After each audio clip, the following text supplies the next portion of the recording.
शहज़ादी voice में खुश आमदीद। अस्सलाम वालेकुम। बादशाह के ख्वाब के साथ मैं हूँ आपका होस्ट ज़ीराना। तो चलिए शुरू करते हैं आज की कहानी बादशाह का ख्वाब। पुराने ज़माने की बात है, किसी मुल्क पर एक बादशाह हुकूमत करता था जो बहुत रहमदिल और नहायत खुश इखलाक था। यही वजह थी कि उसकी राया उसने एक दिल बादशाह से बहुत खुश थी। एक रात बादशाह ने ख्वाब देखा जिसमें उसे एक गीदड़ रस्सी में लटका हुआ नज़र आया। ख्वाब की वजह से बादशाह बहुत परेशान हुआ। वो रात भर सो नहीं सका। सुबह होते ही उसने सारे वज़ीरों और दानिश्वरों को अपने दरबार में बुलाया। बादशाह ने अपना ख्वाब बयान किया और सब से उसकी ताबीर पूछी।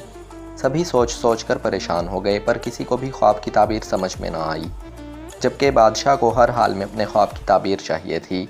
इसलिए उसने ऐलान आम कराया कि जो कोई भी मुझे ख्वाब की ताबीर बताएगा उसे इनामात से मालामाल कर दिया जाएगा। ये सुनकर काफ़ी लोग इनाम की लालच में और कई खुद को अक्लमंद कहलाने की लालच में ताबीर बताने गए, मगर सब नाकाम हो गए। एक गरीब किसान जिसे गांव के वडेरे की ज़मीन पर काम करते हुए काफ़ी अरसा गुजर चुका था, लेकिन उसका कर्ज ख़त्म होने का नाम ही नहीं ले रहा था।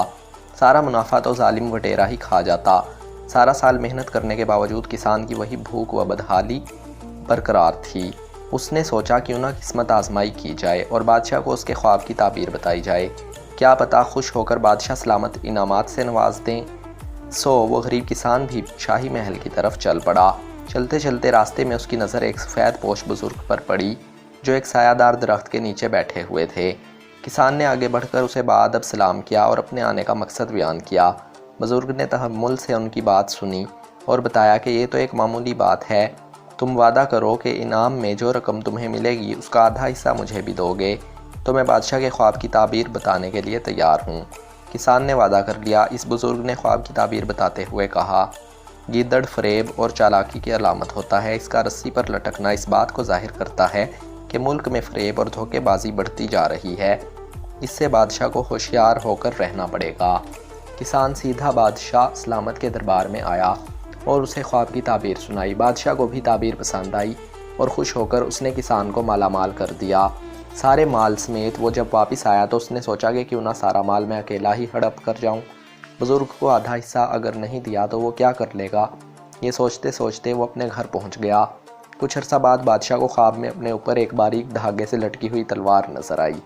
ख्वाब देखकर बादशाह फिर परेशान हुआ। आखिर उसने किसान को कासिद भेजा।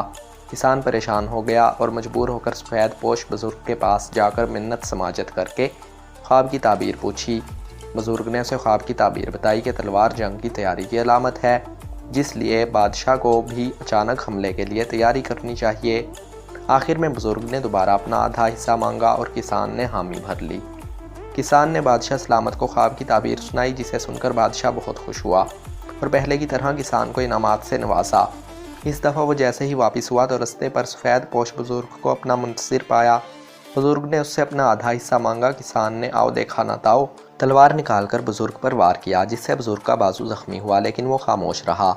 जबकि किसान जो अब लालची हो गया था सारा माल अपने साथ ले गया। इत्तफाक से बादशाह का तीसरा ख्वाब नज़र आया जिसमें उसे एक ज़िबा शुदा बकरी नज़र आई। बादशाह ने दोबारा कासिद भेजा और किसान को तलब किया। किसान बहुत परेशान हुआ। आखिरकार शर्मिंदा होकर बुज़ुर्ग की तरफ रवाना हुआ। बुज़ुर्ग ने उसे देखते ही गुस्से से मुँह फेर लिया। किसान बुज़ुर्ग के पाँव में गिर गया और अपनी गलती की माफ़ी मांगी और वादा किया कि इंशाल्लाह इस मर्तबा आपका हिस्सा ज़रूर मिलेगा। बुज़ुर्ग ने तहम्मुल मिजाजी से काम लेते हुए उसे माफ़ कर दिया और ख्वाब की ताबीर भी बताई।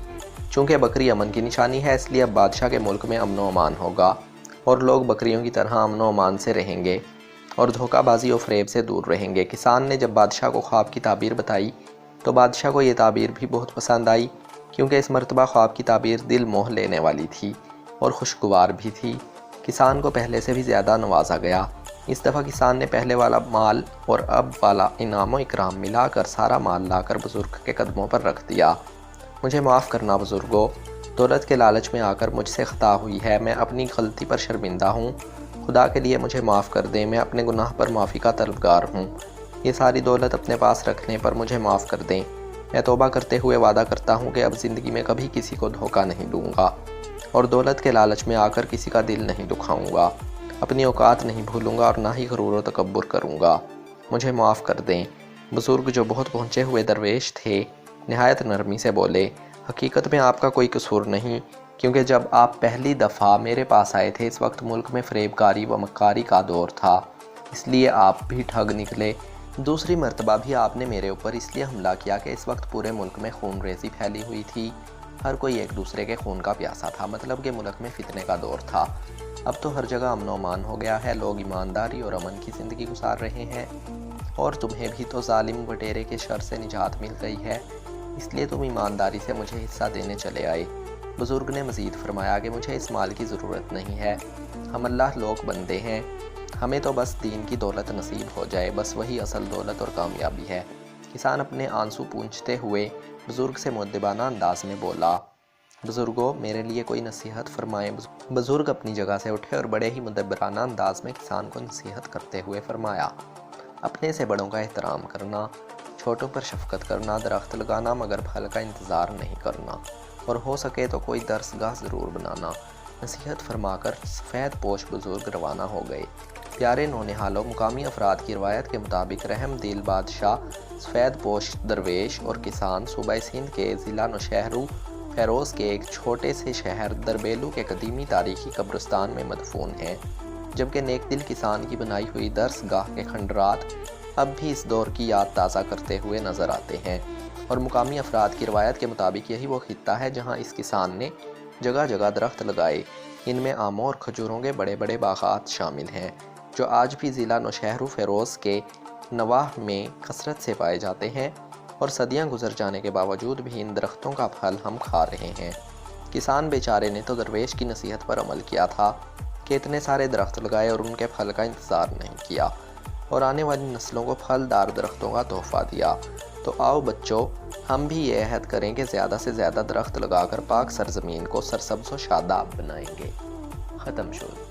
تو اگر آپ کو یہ ویڈیو تھوڑی سی بھی پسند آئی ہے تو اس ویڈیو کو شیئر ضرور کریں۔ اگر آپ اسی طرح کی مزید اچھی ویڈیوز دیکھنا چاہتے ہیں تو ہمارے چینل کو سبسکرائب کریں، لائک کریں، شیئر کریں، کمنٹ کریں۔ کیپ واچنگ شہزادی وائس۔ السلام علیکم۔ پاکستان زندہ باد۔